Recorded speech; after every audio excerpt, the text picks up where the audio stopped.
bronchite chronique, maladie de Crohn, fibromyalgie, cancer récidivant. Aujourd'hui, j'ai envie de partager avec vous une réflexion autour de comment on peut aborder ces problématiques sous la réparation, non pas de l'angle uniquement physique, mais sous la réparation de l'angle émotionnel. Je vais expliquer dans un instant ce que cela signifie. Dans les cas de douleurs chroniques, notamment par exemple la fibromyalgie, eh bien, on se rend compte que bien, les douleurs ne sont jamais localisées au même endroit, elles se déplacent, et vous avez beau analyser les tissus, eh bien, ils sont sains, il n'y a aucun problème particulier qui est révélé aux examens. Et à ce moment-là, on va s'intéresser à ce qui se passe dans la tête, c'est-à-dire qu'est-ce que la mémoire est en train de rejouer et comment on va pouvoir reprogrammer le cerveau. Donc c'est des mécanismes, on va dire c'est des études assez récentes, je vous en ai parlé dans d'autres vidéos, qui sont développées par les neurosciences. Et ce qui va être très intéressant, c'est de regarder cette compréhension de la douleur chronique, essayer si on va pouvoir l'appliquer à d'autres types de problématiques chroniques. J'ai cité la maladie de Crohn, j'ai cité le cancer récidivant. Qu'est-ce que je veux dire par là? Je veux dire que dans tout processus de santé qui se détériore, qui se dégrade, on appelle ça l'entropie, eh bien il y a un avant, il y a un après, et on voit que cet après, au lieu d'avoir un certain rebond, une certaine résilience, eh bien parfois il peut se reproduire dans le temps.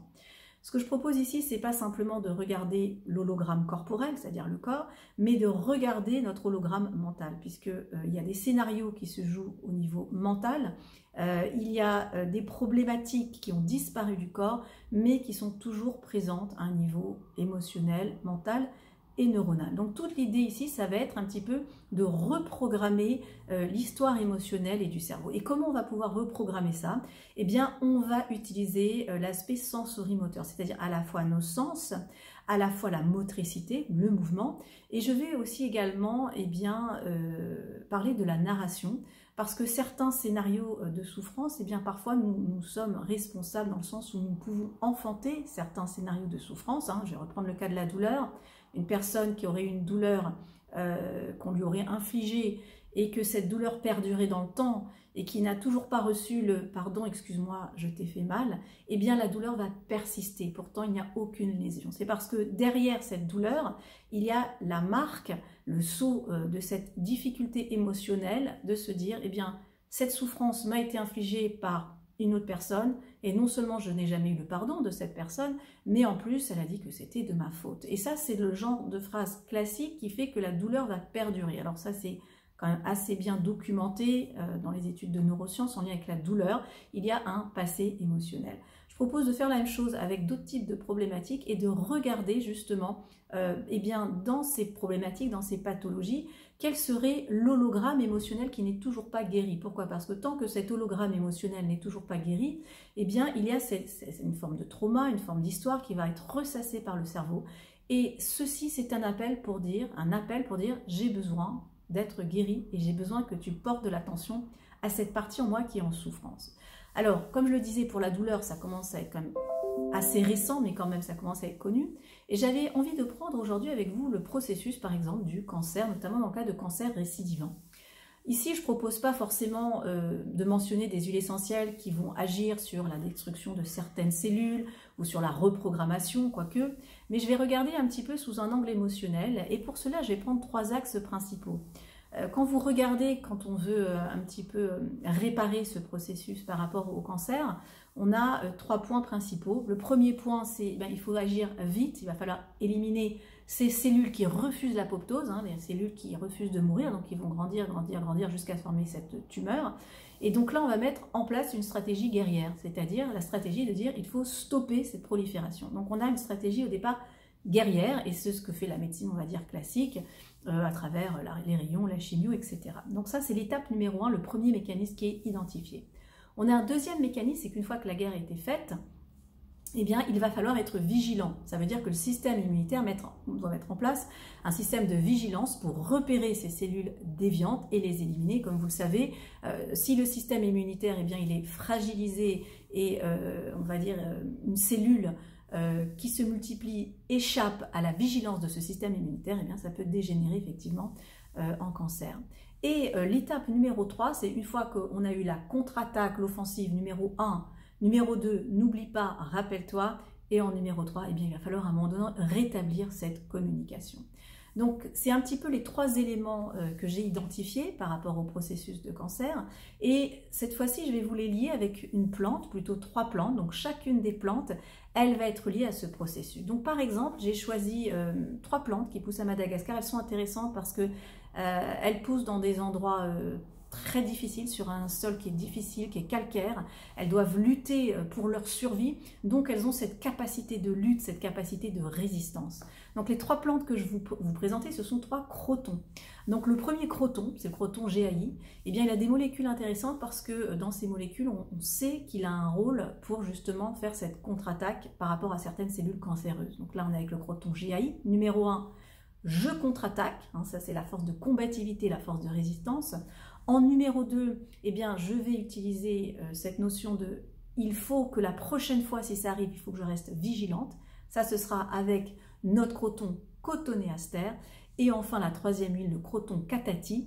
Eh bien, le croton catati, c'est pour dire maintenant que j'ai fait la guerre, ça ne se reproduira pas, je serai vigilant. Et en numéro 3, eh bien, je vais rétablir cette communication. Moi, ce que je vous invite à faire, c'est vraiment de tester, en tout cas, on n'est pas obligé d'avoir le cancer pour faire cette proposition, de tester donc ces 3 huiles essentielles. On va mettre par exemple une goutte chacune au creux des mains.